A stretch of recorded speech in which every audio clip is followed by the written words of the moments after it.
Hello दोस्तों, maths academy में आपका स्वागत है। चलो स्टार्ट कर देते हैं। हम वेरी इंपॉर्टेंट क्वेश्चन कर रहे थे।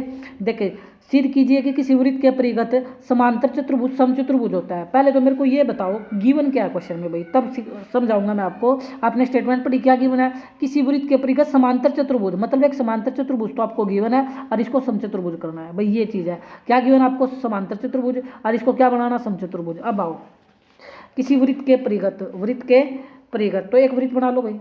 एक क्या बना लो? वृत्त, एक सर्कल बना लो। इसके परिगत एक समांतर चतुर्भुज खींच लो। क्या खींच लो? एक समांतर चतुर्भुज। ये लाइनें बाहर से जाएंगी भाई, लेकिन लगती हुई जाएंगी। अब इसमें स्लाइड में बनाऊंगा, ये दिक्कत होगी थोड़ी सी, ये दिक्कत फिर आ रही है, थोड़ा धैर्य देना। ठीक है, चलो ये थोड़ी अंदर से गुजर गया, आप मेंटेन कर लेना भाई, या तो दिक्कत हो जाएगी, बनेगी नहीं। ये तो ठीक आ गई लास्ट वाली लाइन, तो फिर इसको चलो आप समझ लेना भाई, मैं क्वेश्चन सिखा दूंगा। आप ये मान के चलना कि ये बाढ़ से है, ठीक है, लगती हुई है। स्पर्शिका जिसको बोलते हैं, 4 स्पर्शिका खींचनी है, सिंपल सी बात है। कितनी स्पर्शिका खींचनी है भाई? 4। कर लोगे इतनी तो एडजस्टमेंट आप लोग? 4 स्पर्शिका खींच लेना भाई, ये आप लोग काम कर लेना, बाकी मैं सिखाने का काम कर देता हूँ। इसका नाम दे दो ए, इसका नाम दे दो बी, इसका नाम दे दो सी, इसका नाम दे दो डी। ठीक है भाई, और ये स्पर्श बिंदु ले लो। ये क्या ले लो? स्पर्श बिंदु पी, स्पर्श बिंदु क्यू, स्पर्श बिंदु आर और स्पर्श बिंदु एस, स्पर्श बिंदु एस, स्पर्श बिंदु एस। तो ये हमसे क्या बोल रहा है? पहले तो गिवन पर आओ, यानी जो दिया है, हिंदी में बात करूँ तो दिया है, ये लिखेंगे ना आप लोग, दिया है। क्या गिवन आप लोगों को पहले तो बताओ। सर इसने बोला समांतर चतुर्भुज, समांतर चतुर्भुज होता है आमने सामने की भुजा बराबर होती है समांतर चतुर्भुज में। तो आप बोल सकते हो सर ए बी बराबर तो सी डी है, ये गिवन है। Same as it is B C, sir B C बराबर ए डी है, ये तो गिवन है। और सिद्ध क्या करना? ये भी देखो ना, सिद्ध क्या करना था? सिद्ध क्या करना था? सिद्ध ये करना था भाई कि ये समचतुर्भुज, समचतुर्भुज का मतलब सम का मतलब समान, चतुर्भुज का मतलब चारों भुजाएं, चारों भुजाएं समान करनी है। तो इसका मतलब ए बी बराबर बी सी और बी सी बराबर सी डी और सी डी बराबर ए डी, ये आपको लेकर आना है। चारों भुजाएं बराबर करनी है। जब आपको चारों भुजाएं बराबर करनी है तो आप क्या काम करोगे ये बताओ सबसे पहले ना मेरे को। क्या काम करने वाले हो आप लोग? चारों भुजाओं को कैसे कर पाएंगे? चले भाई, इसमें क्या है, एक आप लोगों की एक थ्योरम लगनी है जो कि इंपॉर्टेंट है। वो थ्योरम क्या है? बाह्य बिंदु से। अब बताओ इसमें बाह्य बिंदु कौन है? सर यहाँ बाह्य बिंदु ए है, बाह्य बिंदु कौन है? ए है। यहाँ पर बाह्य बिंदु कौन है? ए है। और यहाँ पर बाह्य बिंदु कौन है? बी है। यहाँ पर बाह्य बिंदु कौन है? सी है। और यहाँ पर बाह्य बिंदु कौन है? डी, जिसको मैंने रेड से कर दिया, ये बाह्य बिंदु है। तो थ्योरम क्या बोलती है हमारी? बाह्य बिंदु से खींची गई स्पर्शिका की लंबाई बराबर होती है। तो इस बाह्य बिंदु से क्या खींच रही है स्पर्शिका? Sir A P. क्या खींच रही है? A P. और क्या खींच रही है? A S. तो आपका क्या होगा? ए पी बराबर ए एस, ए पी बराबर ए एस, ए पी बराबर ए एस। ये समझ आया आपको? ए पी बराबर ए एस, ये क्वेश्चन आ जाएगी फर्स्ट। ये क्वेश्चन क्या आ जाएगी? First. Same as it is इस पर आओ। अब फिर बाह्य बिंदु ले लो बी। क्या ले लो? बी। बी से कौन सी स्पर्शिका खींच रही है? बी पी और बी क्या हो? बी पी और बी क्या हो? तो आप यहाँ अब बोल सकते हो बी पी बराबर बी क्या हो, बी पी बराबर बी क्या हो। ये भी क्यों आई सर? रीजन वही है, बाह्य बिंदु से खींची गई स्पर्शिका की लंबाइयाँ बराबर होती है। अब आओ, बाह्य बिंदु क्या? सी। तो सी आर, सी आर बराबर क्या आ जाएगा? सी क्या हो। सी आर बराबर क्या आ जाएगा? सी क्या हो। तो लिख दो सी आर बराबर सी क्या हो, सी आर बराबर में सी क्या हो। ये क्वेश्चन नंबर 3। अब आओ, फिर बाह्य बिंदु कौन बच गया? डी बच गया सर। तो डी आर, डी आर बराबर आ जाएगा डी एस, डी आर बराबर क्या आ जाएगा? डी एस, डी आर बराबर आ जाएगा डी एस। होपफुली ये इक्वेशन 4 बनानी आ गई तो आपको क्वेश्चन आ जाएगा। बिल्कुल इंपॉर्टेंट सा क्वेश्चन था। अब चारों इक्वेशन को जोड़ने पर लिख लेना ये बात, चारों इक्वेशन को जोड़ने पर, ये तो आप ही लिखोगे भाई, चारों इक्वेशन को जोड़ने पर। ठीक है, तो चारों इक्वेशन को जोड़ोगे तो आप जानते हो लेफ्ट की लेफ्ट में जुड़ेगी और राइट की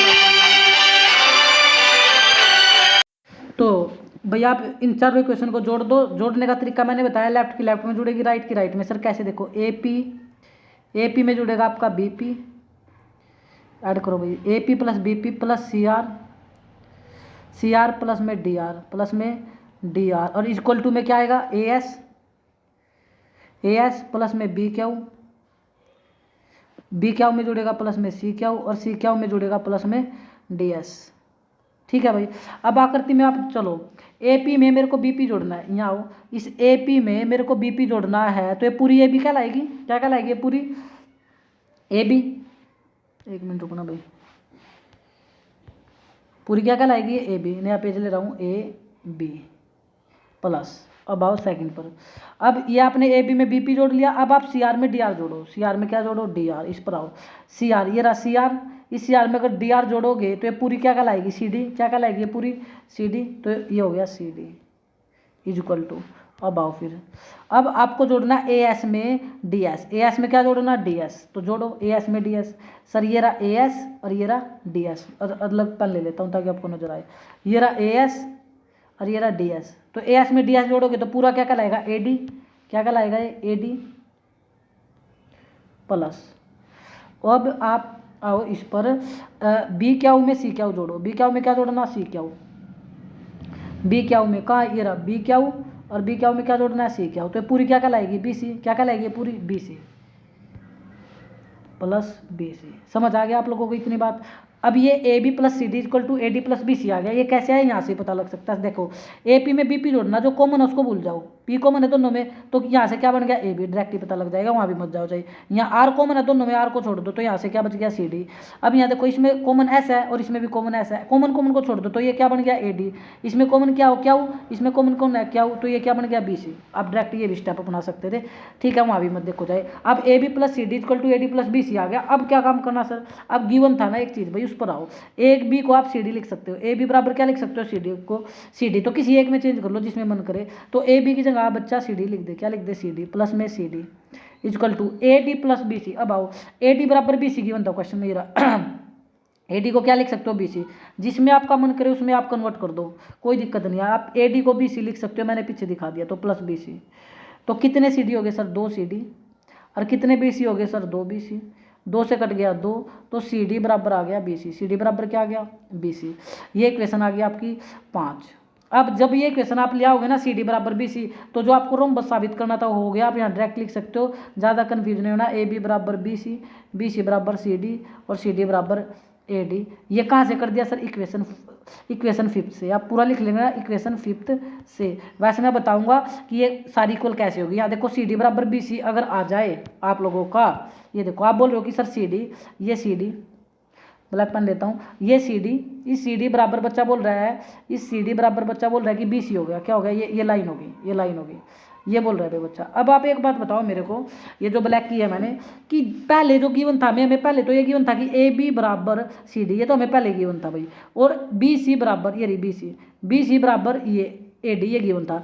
अब जब ये तो अब हमें सारी चारों बराबर करनी थी। अब जब बच्चे ने क्या काम किया था, सी डी बराबर इस लाइन के बराबर ये लाइन कर दी थी, बस अगर इस लाइन के बराबर वो ये लाइन कर दे तो इसके लाइन ये पहले ही बराबर थी, ये पहली थी तो ये बराबर होगी, और इसके बराबर ये थी तो इसका मतलब ये इसके बराबर ये इसके बराबर, तो कुल मिलाकर के चारों आप लोगों की बराबर हो जाती है।